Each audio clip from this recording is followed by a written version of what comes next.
I'd rather be single than date a broke man. Hear me out. As a single woman, when I go out, I get free shit. I go to a bar, someone's buying me a drink. I go anywhere, guys are like wanting to spend money on me. If I was with a broke man, I would literally have to turn down those advances by other men to stay loyal and faithful and respectful to my broke boyfriend. But if I'm with a guy with means and he can get me all these things and I don't feel like I'm missing out in the world, then that is a fair trade. But why would I trade all my free shit that I'm getting for a guy who's broke doing nothing for me? I just don't feel like that's a fair trade. I don't know. What do you think? Men really don't respect your time, but they love to waste it. Like, I am so floored and flabbergasted at the audacity of men. Like, when they're interested or fake interested, whatever you want to call it, and they want to hit you up every day, text you, they expect a text back right away. They expect you to be on the phone with them for 2 hours a day. Meanwhile, you still have to work to provide for yourself. You still have to pay your own bills. You still have things to do, but they want to catch an attitude if you're not readily available for them. But when it comes down to it, they're not doing anything for you. Like, I would rather save my time and spend it with a man who's paying my bills or taking me out on nice dates or putting effort in me. I'll give him all the time in the world. Like, I'll give him the time of day for sure. But you, sir, want me to give you my precious youth and my precious time to wait on you, and I get nothing in return? Babes, the 2-hour conversation is more for you than for me. That's not what I require. Like, I require dates. I require you planning things. But people in the comments were saying I don't look good enough to get what I'm asking for. They were saying me as a plus size woman, that lowers my value because I'm a bigger girl. It does. Not looking the role of, what some would consider a high value woman. I'm not thin, I'm not light skinned. I don't look a certain way, and they feel like what I'm asking for is only available to women who look a certain way. But in my personal life, in my personal dating life, I date high value men from what people are saying are high value, or people who make 6 figures or over. I've dated lawyers, doctors, engineers, different types of people, and I never once thought, oh, they're not going to date me because I'm plus size. That was never really a thing. But like, when I saw the backlash and all the comments, and I even got into it with some of my, like, some celebrities and some like actors that I watched for years on television. I'm like, are you kidding? And so I would get into it with them. And even some like relationship coach, some dating coach, they had negative things to say about my standards and what I'm looking for. So, honestly, like, I understand that everybody's coming from a different lane, everybody's different, but like, for me in my life, that has been a normal thing. So I'm not looking at it as, whoa, that's wild. You want a man to pay for a date? You want a man to pay for your Uber? That's crazy. But that's like normal for me. So let's unpack it. Before we get to unpack it, the level of cap within this is absolutely ridiculous, and I think that it's just really just tied to her ego. When I first started to see her videos bubble up and go viral, I first thought that she had a mental issue, like a mental health issue. But then I realized that she was dead ass serious. But oftentimes what she'll do is that she'll use like the statement of, well, this is who I've dated in the past. And she has video after video speaking about, as an overweight model, that these are the type of dudes that she's dated with in the past. My first thought is cap, but let's say that it is true. They're just dating you. They're just having fun with you while you're looking for a provider male. But dating guys that could pay for the entitled lifestyle or the privileged lifestyle that you're looking for has absolutely nothing to do with retaining them. Because I know for sure I'll be damned if I work hard enough my entire life to make the type of money to live that type of lifestyle for a bigums. Nope. So, I'm not even going to lie to you. I'm going to be super upfront and honest. When I did see that video, I did comment, and my comment wasn't the most positive of comments, right? Delusional. But, I want to unpack this in a more, like, what we say here at 8 at the Table, which we're going to bring this back in 2023, is let's peel the layers back, and let's really start to understand. Because before I deem anything, I need to understand more about it, right? And the first thing I want to ask is, well, having certain standards and expectations is not a problem. It doesn't matter about what you technically look like. Now the odds are in your favor when you are putting yourself on, when you're putting yourself in a position as the idealistic market valued man or woman, right? Or high valued man or woman. My question is, if a person comes to you and he is able, I'm assuming a man. Yeah, okay. man. And he is able to fulfill all these things that you're asking for. What does your reciprocity look like? Well, I would say for everybody it's different, Good and question. I really feel like, it depends on who that man is and what he's looking for specifically.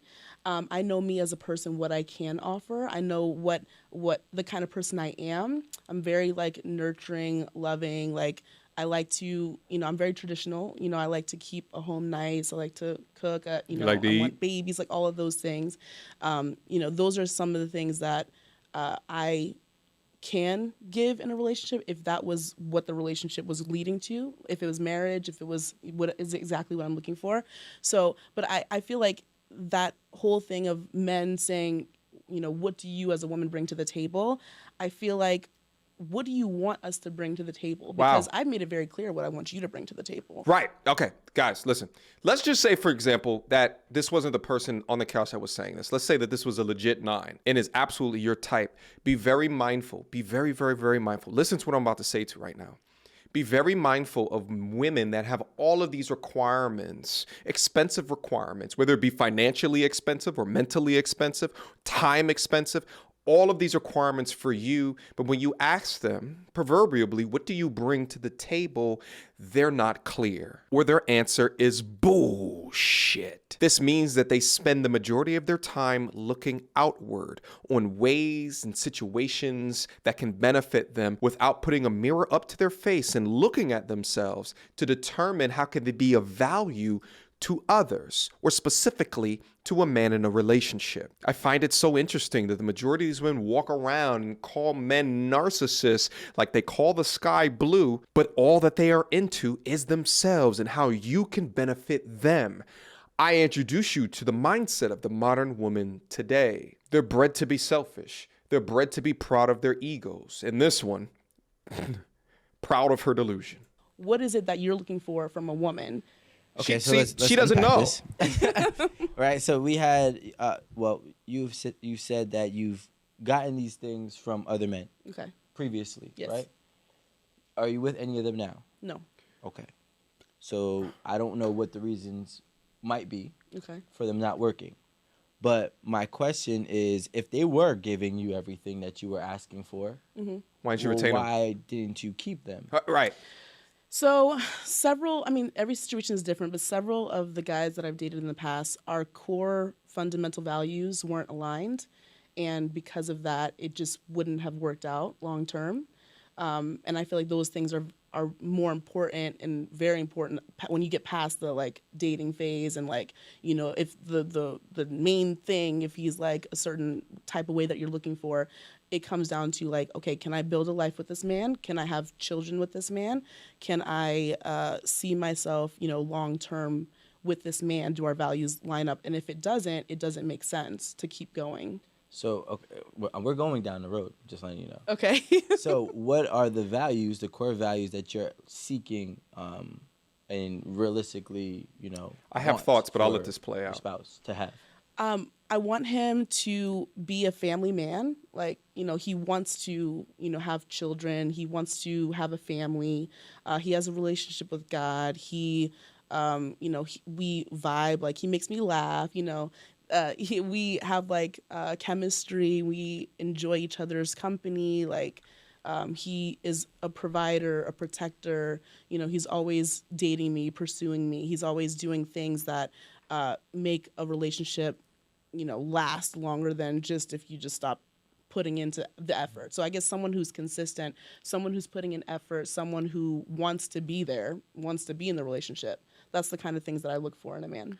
See, this is why it's so difficult to have conversations with women like this, or just really just women in general, because so much of their perception is wrapped up into their image that they'll often give you kind of like this moralistic answer, but they won't give you an in reality answer based off of what she's saying. That's most men out there. But what she's not telling you or what she's not saying are the things why she deselected those guys. If she even deselected them. They probably deselected her, but her ego says to say the former as opposed to the latter. And what is one of those things? More than likely, her mindset around the generosity needed from those men to substantiate the lifestyle that she wants to live. But see, she's not going to say that outright. You have to tease that out of women like her. But they'll lie like all of these things actually matter. But understanding concepts of the RP, you know that their true nature where it lies. Let's see if he teases this out.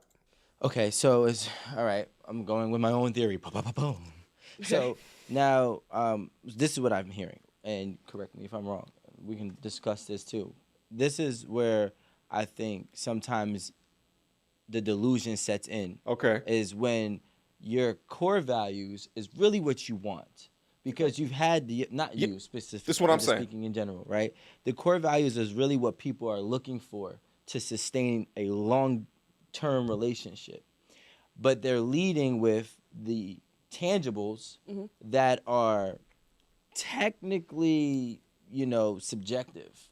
Because if I can possess all these tangible things, take you on a trip or do whatever and take you to this restaurant, buy you clothes and pay for your hair and nails.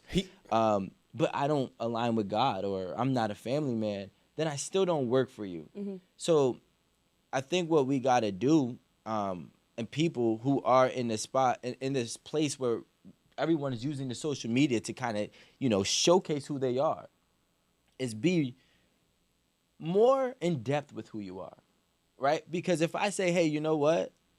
I want a woman who is a good motherly woman for kids and, she's family oriented and, such and such.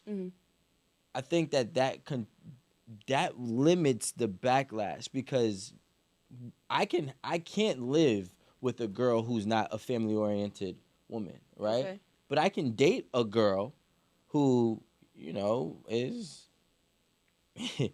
a bad bee. You know what I'm saying? Like, okay. You know what I'm saying? But like she's only temporary, just as is the things that you're asking for the man. So now my question to you, to make it full circle, is given that your dating history, if you had those things and it didn't work out, do you feel as if your expectations were in the wrong place? I was with him at first, but the way that he has to go around the bush in order to not directly address the bullshit that is coming across him is the reason why platforms such as myself or a Kevin Samuels has blown up. Women absolutely love this soft type of talk. Like you have to caress and massage words in order to try to help them explain something because you're being empathetic enough to massage their sensitivities to society. It's hard for men to sit down and listen to conversations like this because it's not direct. And I don't think so because it's eventually the man that I end up with, the man that I marry, will be able to fulfill those requirements. So I feel like I'm wasting a man's time if he doesn't agree with it. Because I feel like you said my values are what I want. Yes, this is what I want. So a man who wants to date me and is, and I let them know because I'm very upfront, I'm very straightforward. I don't like to be, deceitful or beat around the bush. Like, you know what you're getting because I'm very out there with it, because I don't want to waste his time and be disingenuous. I feel like I'm being my genuine self when I let you know, like, this is what I like and this is what I want.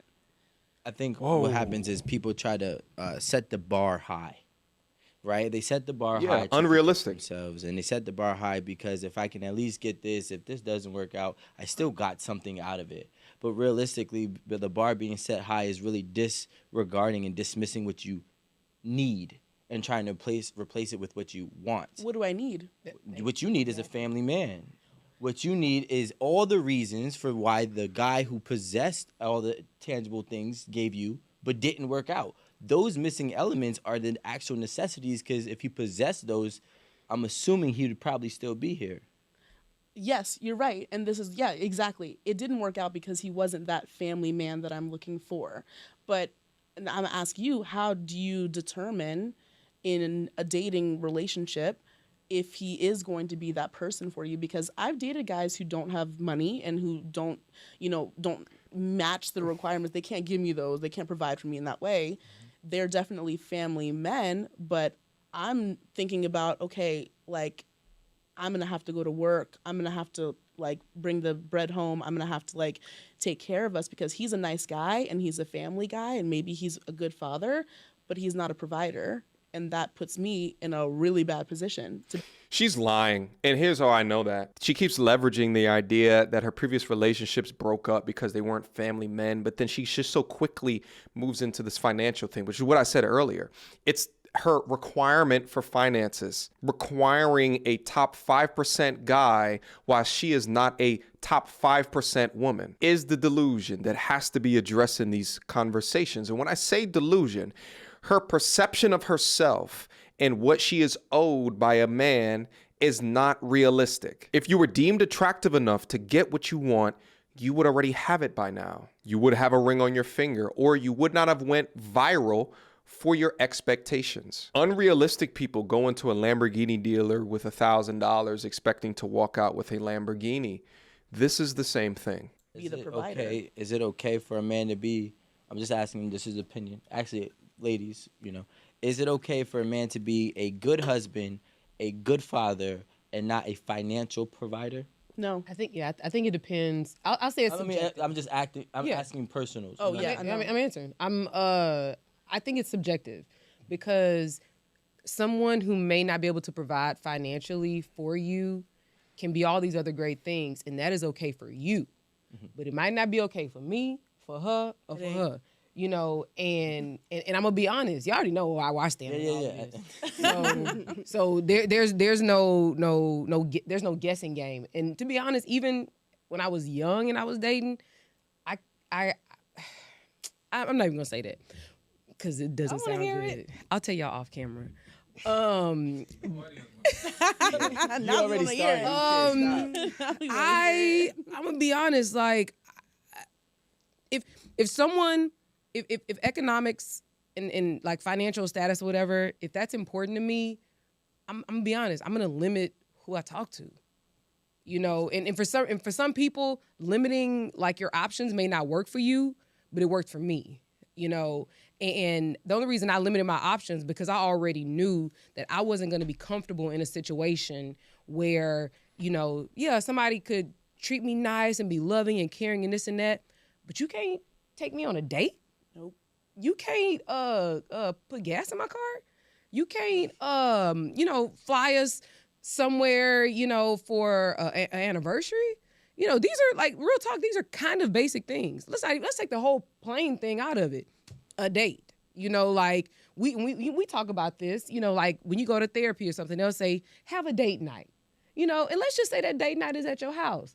But the lights cost, the gas cost, the water cost, the champagne cost, the cooking oil cost, the steak cost, everything. So you need money. And I really think it's like it's real bullshit that people act like money is not important. Yeah. Money is important. I don't think it's the money. It's not about, and I agree. Listen, you need money regardless, especially here, right? Now, it's not about the money. It's about the expectations, right, and the level and the amounts of money that you're requiring. See, that's when things become delusional. Because it's like, if you're requiring, okay, now he's being direct, a $500 dinner twice a week, now you're spending $50,000 a year. That's kind of crazy. You came out of nowhere with who's that? I mean, I'm sure a some people are doing dinner that, but here's the thing. Think about it.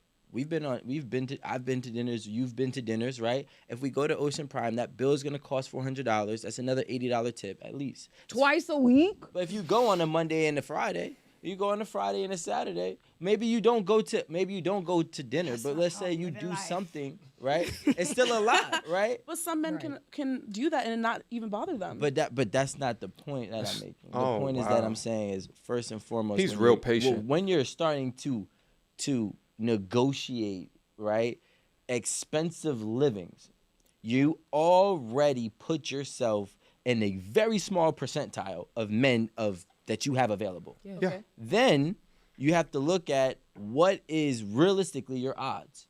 Now, then I'm just gonna be blunt. Please do. Then you have to consider how you look, right? And what those men are wanting. There you go. If those men in this area are wanting black women, then and you're a white woman, you might be asked out. You know what I'm saying? And vice versa. If they want a skinny woman or a thick woman, like now you have to really, really weigh out all of the variables for this small percentile. And then you have to be like, okay, I really have a 1% to 2% odds in this country. And then on top of that, the crazy thing is they still might treat you bad. And they still might not be a family man. And they still might possess the core values that you're looking for, and you're going back at it again. What's the alternative? Me providing for my family, busting my ass at work to try to make the bills and take care of the kids, and while he does what? Sit at home? Like, what's the alternative here? Because I'm not willing. See, the thing is that she chastised him for using extremes, and then she's using extremes as well, as if there's not a middle ground at all. But at this point, the alternative discussion should not even be a discussion, because there is internal work to do here. You are average at best at Big Shirley status, expecting a top 5% man. Make it make sense, ma'am. I'm not. I'm not willing to do that. I just feel like my life would be harder if I did that. If I just decided, okay, I'm just gonna take this guy because he's a cool dude, and like, you know, he doesn't have money. I'm gonna have to come with the money, but he's a great guy. That puts a lot of stress on me, and that makes me have to walk into my masculine the whole rest of my life. I gotta be the man. How much money is good enough for you? And I'm gonna tell you. Great question to quantify this. I actually think. Hold on, before you answer, I don't even think that it's a dollar amount. I think is what you bring in, how you manage your money, how you spend your money. I agree. Which I feel like we're going back to the point of just being able to provide. So, like Aaron said, it's not the dollar amount, but it's like whatever you have with whatever dollar amount you bring. Listen, what are you doing? It's just such a lie. Again, why it's so difficult to have conversations with women when you ask a question that needs a quantitative answer. The sister code activates and they muddy the water in order to try to confuse a direct answer. What does to provide mean? What is that? That's such a nebulous, ambiguous term with no type of quantification within that.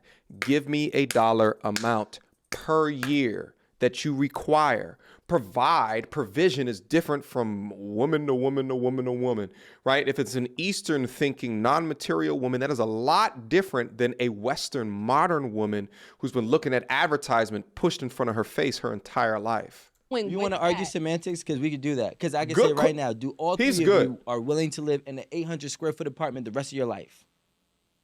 In what city? In Brooklyn. See, Brooklyn isn't even a part of my life. It would never be. He's doing a good job. We can argue semantics, and thank you for being genuine. We can argue semantics, but when you want to talk about it, no woman is saying, "Hey, look, I'm willing to." Now I'm gonna say no. A lot of women are not saying, "Hey, I want to be in an 800 square foot apartment because he provides all the bills for that, and it's only $2,000." Exactly. But listen to this. So now, no. Wait, because I want to get to the question. You paused. I didn't know. I got you. I want to get to this question because I want to be real. So how much money is enough for you? Yep. It depends on how many kids we have, but okay, sure. It depends on.